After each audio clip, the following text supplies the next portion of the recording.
যেটার কথা বলছি, দুর্নীতি এবং আরজিকর একটা বড় ইস্যু ছিল বলে আরবান এলাকার ৭৭টা মিউনিসিপ্যালিটি কর্পোরেশনে, যেখানে মেইনস্ট্রিম মিডিয়া, সোশ্যাল মিডিয়া সবচেয়ে বেশি এফেক্ট করে, সেই শহর এলাকায় ৭৭টা মিউনিসিপ্যালিটি কর্পোরেশনে তৃণমূল কংগ্রেস হেরেছে।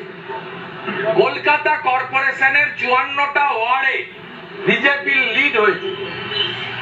এগুলো সম্ভব হয়েছে দুর্নীতির ইস্যু, কনসাস পিপল এবং যেখানে ভোট দেওয়ার সুযোগ হয়েছে মানুষের মধ্যে গেছে বলে।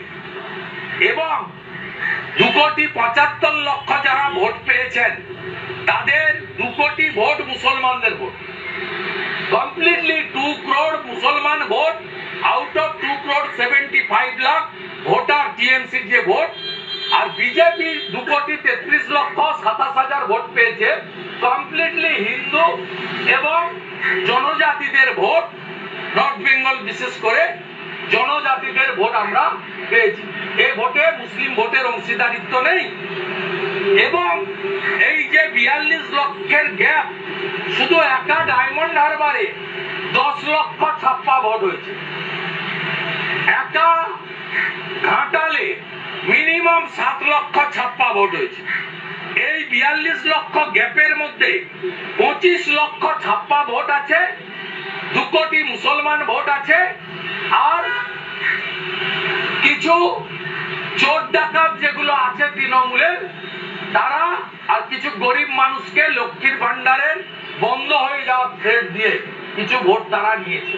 অতএব পশ্চিমবঙ্গে কোনো গ্যাপ অপোজিশনের সঙ্গে, মানে বিজেপির সঙ্গে টিএমসির নেই।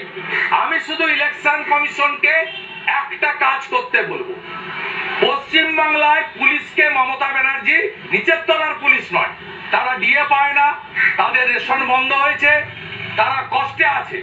শুধু রাজীব কুমার, মনোজ বার্মা, অজয় ঠাকুর, সিদ্ধিনাথ গুপ্তা, সুপ্রতিম সরকার, এই যে গোটা কত চামচা বেলচা তৈরি করেছে, সারা দিন চটি চাটে। এই গোটা কত আইপিএস কে শুধু ভোটের সময় প্যাকিং করে রাজ্যের বাইরে পাঠান, পুলিশকে নিউট্রাল করুন। কিভাবে জনগণ এদের ছুড়ে ফেলতে হয়, দিল্লির থেকেও খুব খারাপ অবস্থা এই পিসি এবং ভাইপো কোম্পানির হবে।